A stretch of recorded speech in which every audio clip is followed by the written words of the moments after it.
ಮೊಟ್ಟೆ ತಿನ್ನಲಿಕ್ಕೆ ಮನಸ್ಸಾದಾಗ ಈ ಥರ ದಿಢೀರಾಗಿ ನೀವು ಮಾಡ್ಬೋದು ಮೊಟ್ಟೆ ಫ್ರೈ. ನೋಡಿ, ವಾವ್, ಎಷ್ಟು ಚೆನ್ನಾಗಿದೆ ಅಲ್ವಾ. ಹಾಯ್ ಎಲ್ಲರಿಗೂ, ಇವತ್ತು ನಾನು ಮಾಡ್ತಾ ಇದ್ದೀನಿ ತುಂಬಾನೇ ಸುಲಭವಾದ ಹಾಗೂ ರುಚಿಯಾದ ಮಸಾಲ ಎಗ್ ಫ್ರೈ. ಬನ್ನಿ ಇದನ್ನ ಯಾವ ರೀತಿ ಮಾಡೋದು ಅಂತ ನೋಡುವ.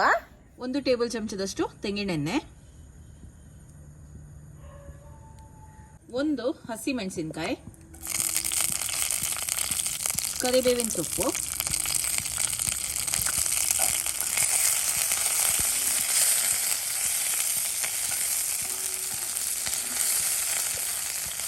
ಒಂದು ಈರುಳ್ಳಿ ಚಿಕ್ಕ ಚಿಕ್ಕದಾಗಿ ಕಟ್ ಮಾಡ್ಕೊಳ್ಳಿ.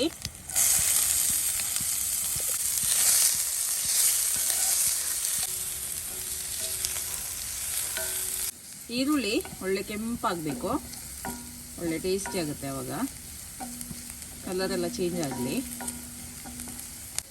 1 ಚಮಚ ಶುಂಠಿ ಬೆಳ್ಳುಳ್ಳಿ ಪೇಸ್ಟ್,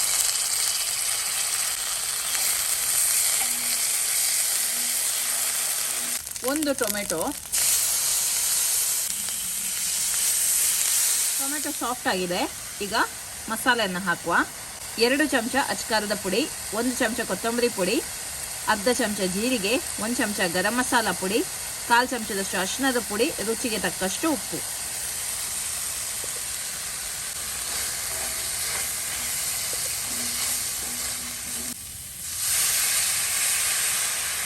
ಅರ್ಧ ಲೋಟದಷ್ಟು ನೀರನ್ನು ಹಾಕಿದ್ದೀನಿ.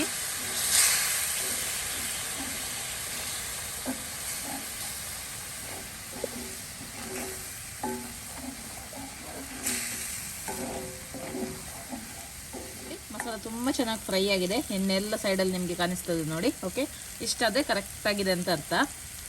ಈಗ ಬೇಯಿಸಿದ ಮೊಟ್ಟೆಯನ್ನು ಹಾಕುವ.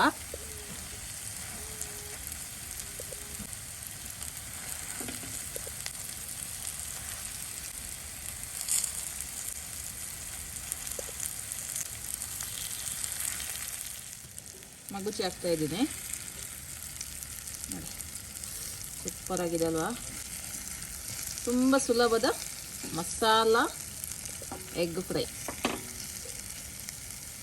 ಮೊಟ್ಟೆಯನ್ನು ಮೊದಲೇ ಬೇಯಿಸಿಟ್ರೆ ತುಂಬ ಸುಲಭದಲ್ಲಿ ಮಾಡ್ಬೋದು. ನಾನಿಲ್ಲಿ 4 ಮೊಟ್ಟೆಯನ್ನು ಹಾಕಿದ್ದೀನಿ, 5 ರಿಂದ 6 ಮೊಟ್ಟೆವರೆಗೆ ನೀವು ಯೂಸ್ ಮಾಡ್ಬೋದು. ವಾವ್, ತುಂಬ ಚೆನ್ನಾಗಿ ಕಾಣಿಸ್ತಾ ಇದೆ, ಸೂಪರ್ ಆಗುತ್ತೆ ಚಪಾತಿಗೆಲ್ಲ.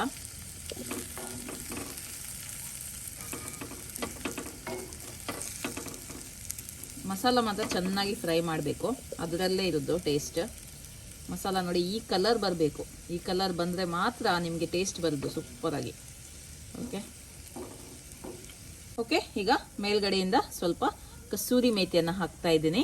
ಮೊಟ್ಟೆ ರೆಸಿಪೀಸಿಗೆಲ್ಲ ಕಸೂರಿ ಮೇಥಿ ತುಂಬ ಸೂಟ್ ಆಗುತ್ತೆ. ಕೊತ್ತಂಬರಿ ಸೊಪ್ಪು ಕೂಡ ಹಾಕ್ಬೋದು, ಆದರೆ ಮೊಟ್ಟೆಗೆ ಬೆಸ್ಟ್ ಸೂಟ್ ಆಗೋದು ಕಸೂರಿ ಮೇಥಿ. ಅದು ಇದ್ದರೆ ಅದನ್ನೇ ಹಾಕಿಕೊಳ್ಳಿ. ತುಂಬ ಸುಲಭದಲ್ಲಿ ಹಾಗೂ ರುಚಿಯಾಗಿ ಮಾಡಿ ಮಸಾಲ ಎಗ್ ಫ್ರೈ. ತುಂಬಾ ಚೆನ್ನಾಗಿ ಕಾಣಿಸ್ತಾ ಉಂಟಲ್ಲ.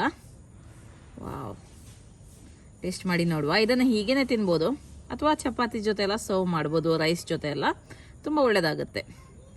ಮೊಟ್ಟೆ ತಿನ್ನಲಿಕ್ಕೆ ಮನಸ್ಸಾದಾಗ ಈ ಥರ ದಿಢೀರಾಗಿ ನೀವು ಮಾಡ್ಬೋದು ಮೊಟ್ಟೆ ಫ್ರೈ. ನೋಡಿ, ವಾವ್, ಎಷ್ಟು ಚೆನ್ನಾಗಿದೆ ಅಲ್ವಾ, ಸೂಪರ್ ಆಗಿದೆ.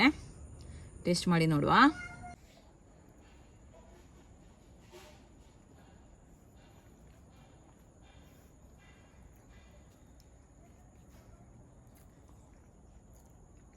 ತುಂಬಾ ಚೆನ್ನಾಗಿ ಬಂದಿದೆ, ಮೊಟ್ಟೆ ಅಂತೂ ಸೂಪರ್ ಆಗಿದೆ. ಮಸಾಲ ಎಲ್ಲ ಚೆನ್ನಾಗಿ ಕೋಟ್ ಆಗಿ ಸೂಪರ್ ಆಗಿದೆ. ಮಸಾಲ ಫ್ರೈ ಆಗಿ ಒಳ್ಳೆ ಒಂದು ಫ್ಲೇವರ್ ಕೊಡ್ತಾ ಉಂಟು. ನೀವು ಕೂಡ ಇದೇ ರೀತಿ ಮಸಾಲ ಎಗ್ ಫ್ರೈ ಅನ್ನ ಟ್ರೈ ಮಾಡಿ ನಿಮ್ಮ ಅಭಿಪ್ರಾಯವನ್ನ ನನಗೆ ತಿಳಿಸಿ. ಓಕೆ, ಬಾಯ್.